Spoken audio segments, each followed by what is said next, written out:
What is up, YouTube? This is Marcus Reichert with the G&G Elite Dragon Ball Super Team, and I'm here with the deck profile for you for the deck that I'm taking to Pro Play Tour Dallas. It is Marcus Kentarki's list from San Diego, and I'm just going to go over the cards in the deck and explain some of the stuff for you. So obviously we have Super Dragon Balls, Super Shenron Leader. Just like Shenron searches 2 balls on the front side, on the back he's ultimate. It lets you take an extra turn, and that's really powerful. It's an aggressive deck. The core of the deck for Explorer Bulma. She's what fuels your yard, so you can get 20 cards in the yard for Super Shenron, and she replaces herself, so it's like free combo power.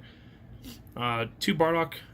As a swap deck, he's just kind of here to take life, not necessarily as the core of the deck, and sometimes you attack with him, sometimes you don't, but Crisis Crusher is crucial in this deck anyways, so sometimes you'll end up playing Crisis Crusher turn 1 and not even be attacking with Bardock. So he's really just there to take life, and 2 is plenty because we play 4 Successor of Hope. 1 Grandpa Gohan. Again, if you gotta play 1-drops to go into your 2-drops and you don't need to take any life, that's what he's there for. We have 4 2-drop swap targets, 2 Intrepid Dynasty and 2 Dependable. Dependable is a better attacker. Well, Intrepid is our barrier option in case we want to play around removal. And then 2 Path. Usually you only need to resolve 1 Path into Height of Mastery to win a game, but the second one there is for consistency in case one is stuck in your life. We have 1 Source of Power Son Goku, a very powerful card when you're taking multiple turns with it. If you can revive it, attack, take 1 or 2 life, and then take an extra turn and do it again, he's multiple attacks with just 1 card. Then we have Height of Mastery Son Goku. We got 3 of this guy. You know, we only need 1 necessarily to win the game, but because you can't search it with Successor, we have to play 3 of, and if you draw it early, you may have to charge it, so it's a pretty comfortable number, though. 4 Successor of Hope finds a lot of the engine.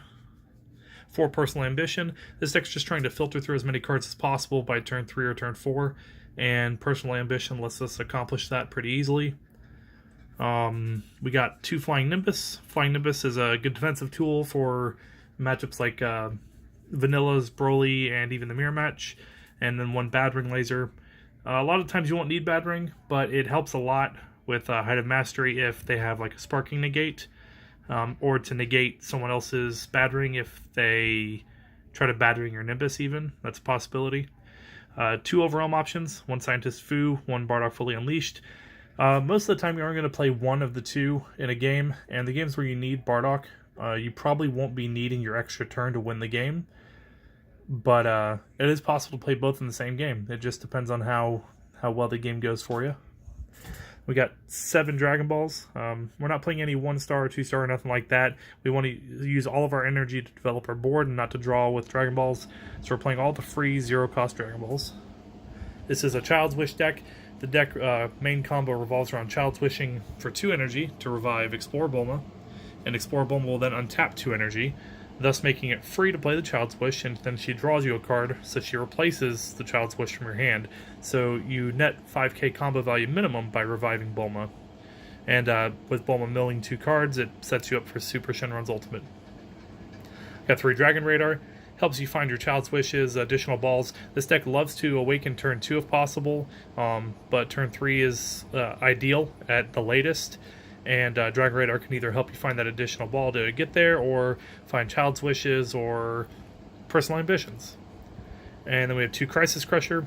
Crisis Crusher just keeps people from attacking with things like Dark Power Black Mass Saiyan, Crit Trunks, Crit Gohan, or Crit Krillin, any of those guys. And also helps to pop things like your opponent's Android 8, their Adventure Begins Son Goku, your opponent's Bardocks and Grandpa Gohans if they leave them in play, and it keeps the Bardocks from attacking. So overall, it's a very solid card. And then we have 4 super combos. Master Roshi, you typically get to 4 life pretty easily with this deck, so Master Roshi is a pretty stable super combo for this deck. Thoughts on the deck: it's very powerful. It's doing very, very powerful things. And if I had to make any changes, initially I was thinking about upping the Crisis Crusher count by 1 in the main deck, because in testing I wasn't drawing it nearly as often as I would like. But with additional testing, it's come to be that it was just a little bit of variance. Otherwise, all the numbers felt really, really good. If anything, sometimes battering feels a little unnecessary, and maybe that could be like a third Nimbus or something. But this is going to be the main deck that I play leading into Dallas. So y'all might want to be prepared for it, but Marcus Kentarki has already showed that it's a solid deck, as well as many other Super Shenron players like Danny Wynn and people like that. So the sideboard is going to be last-minute changes. It may be things along the lines of adding 2 more Crisis Crusher to the board. It could be 2 more Nimbus on the board, additional battering lasers, other overwhelm options, cards like Dark Power Black Mass Saiyan. This deck is hurt a lot by Dark Power Black Mass Saiyan and cards like Borgos and Whis.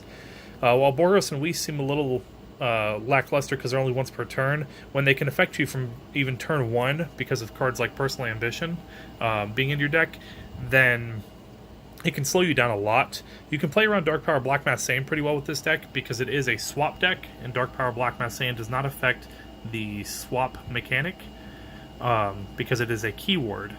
And you can go all the way up to the end of your chain and take an extra turn if you have to. Excuse my dogs. But yeah, that's the deck. It's pretty simple, but I think it's pretty powerful. There's probably going to be something that needs to be done about some interactions of this deck by Bandai, considering the overwhelming power that the deck has with all the free cards it gets to play. But otherwise, that's it. If you have any questions or comments, please leave them down in the description or in the comments below. This has been Marcus Reichert, and stay elite.